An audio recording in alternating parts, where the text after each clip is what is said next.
Saudara, demo menolak Undang-Undang Cipta Kerja yang berlangsung di depan kantor DPRD Malang juga ricuh. Tak hanya itu, kerumunan massa berpotensi terjadinya klaster penyebaran COVID-19. Unjuk rasa yang dilakukan mahasiswa dan sejumlah elemen memanas dipicu adanya pelemparan batu ke gedung DPRD. Tak hanya menggunakan batu, pelemparan juga dilakukan dengan petasan dan botol air mineral. Polisi melakukan tindakan tegas dengan menyemprotkan air untuk membubarkan massa.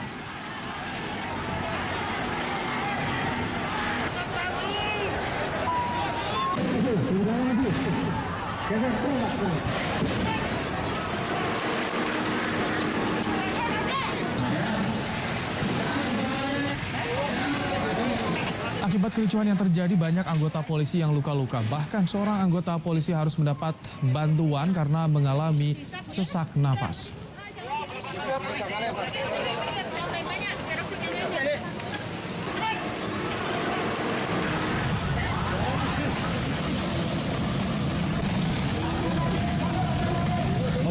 Unjuk rasa mahasiswa menolak Undang-Undang Cipta Kerja juga digelar di depan kantor DPRD Sulawesi Tengah yang berujung bentrok antara massa dan polisi. Polisi melepaskan gas air mata saat mahasiswa berusaha menerobos barikade polisi. Satu kendaraan yang berada di sekitar lokasi unjuk rasa hangus dibakar dan lagi-lagi unjuk rasa ini tidak memperhatikan protokol kesehatan. Motor patroli ini.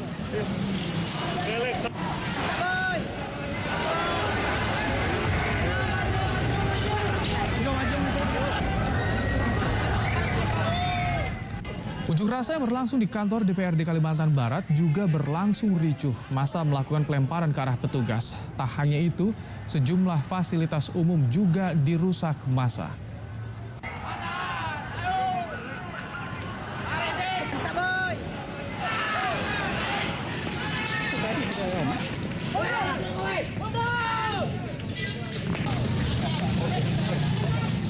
Unjuk rasa menolak Undang-Undang Cipta Kerja di Palopo, Sulawesi Selatan juga ricuh. Bahkan 3 sepeda motor dibakar massa. Unjuk rasa dilakukan dengan blokade jalan Trans Sulawesi. Dan adegan ini, saudara, tak patut untuk ditiru.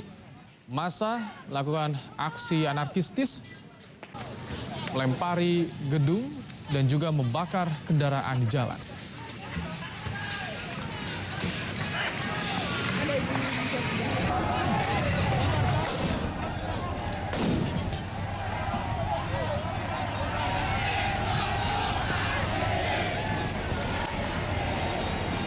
Sementara itu, unjuk rasa di Makassar hingga sore ini masih berlangsung dan juga diwarnai kericuhan. Polisi melepaskan gas air mata untuk membubarkan massa.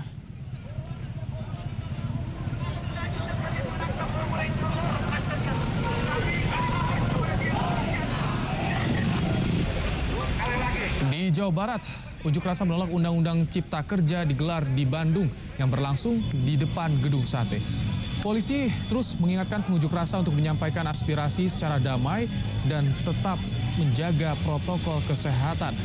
Sementara dua unjuk rasa di Bandung 2 hari sebelumnya berakhir ricuh, saudara. Siapkan baik di DPRD maupun di gedung sate sebanyak 1.758 personil baik dari TNI, baik dari Polri maupun instansi terkait. Meningkat dari hari kemarin berarti ya Pak ya? Iya betul, kita karena hari ini adalah mudah-mudahan hari terakhir dan juga tidak ada ekses ataupun yang lainnya, dan kita harapkan dalam pelaksanaan kegiatan hari ini kita berjalan dengan aman, nyaman, dan damai semuanya.